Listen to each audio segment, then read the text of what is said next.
Hi everyone. In this video, I'm going to talk about a potential misconception we might have linked to the Christianity beliefs paper.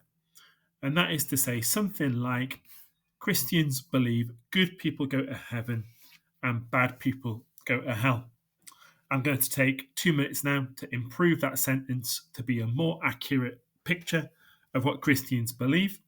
And whilst I do, I'm hopefully going to help to recap some key Christian beliefs as I go. So to start, let's just quickly consider why actually this is quite an attractive misconception, an attractive thing for us to believe that Christians might think. Well, firstly, it appears to have a certain logic to us. If you imagine that we line everybody up from the worst people in history to the best people in history, you've got Hitler at one end, you've got Mother Teresa at the other. Well, it's kind of attractive to think that surely at some point God is going to make a cut between good people and bad people.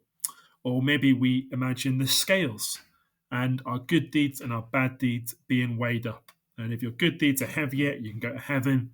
And if your bad deeds are heavier, you go to hell. And likewise, within the Christian tradition, there are parables such as the sheep and the goats, which appears to suggest that good people, the sheep, go to heaven and the bad guys don't. But why is this wrong? Let's start by zooming back to God's character in the Bible. He's presented as omnipotent, that means all powerful, omniscient, that means all knowing, and omnibenevolent, all good. But let's zoom in on all good. By that, I actually mean perfectly good. So good, in fact, Christians believe, that he can't bear to be around anything that is not perfect.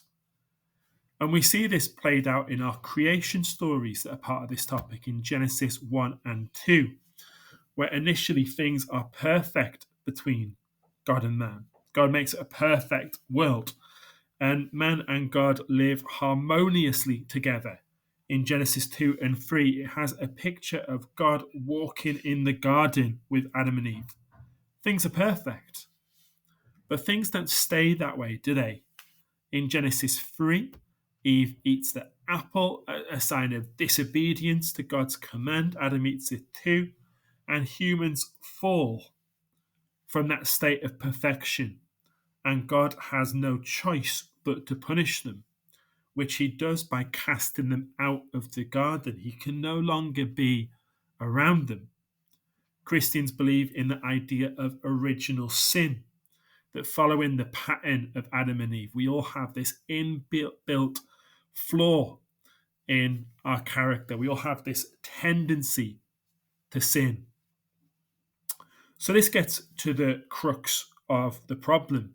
To be in God's presence, which is perfect, either in the garden or ultimately in heaven, you can't just be good. You need to be perfect. And looking around, humans are not. People might try and fix this problem by being, really good, or by giving sacrifices or trying to follow rules. But no one can be made perfect. If we have our line of humanity from before, from best to worst, even the very best people are not completely perfect. So therefore, on their own, even they can't get into heaven, Christians believe. So therefore, a solution is needed. And for Christians, that is where Jesus comes in. Remember our key beliefs about Jesus. He is, for Christians, the incarnation. That means God in the flesh, God in human form. So Christians think Jesus is not sent just to be a really nice guy or a good moral teacher, but far more than this. Christians believe that when he dies on the cross, Jesus does what for a normal human would be impossible. He takes the punishment for the bad things that humans have ever done wrong and makes it possible for Christians to ask for God's forgiveness for those wrongs, to be wiped away. And in return, he makes it possible for them to be at one with God again. This is why we call Jesus' death a sacrifice of atonement.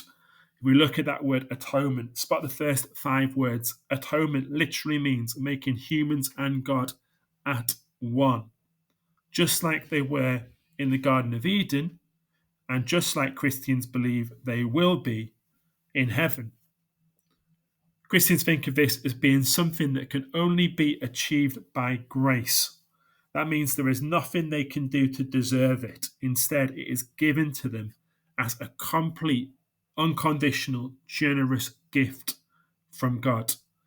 Therefore, to be saved and go to heaven, it doesn't matter how good or bad you are. Instead, what matters is whether or not you have accepted that forgiveness and atonement offered at the cross. So if I take my sentence from before, rather than Christians believe good people go to heaven and bad people go to hell, I might reword that something like most Christians believe that forgiven people go to heaven. Those who go to hell are the people instead, rather than being bad people, are instead just the people who choose to reject that free offer of God's grace and forgiveness. I hope this video has helped you to see that misconception and also recapped some of those key concepts for us too. Bye-bye.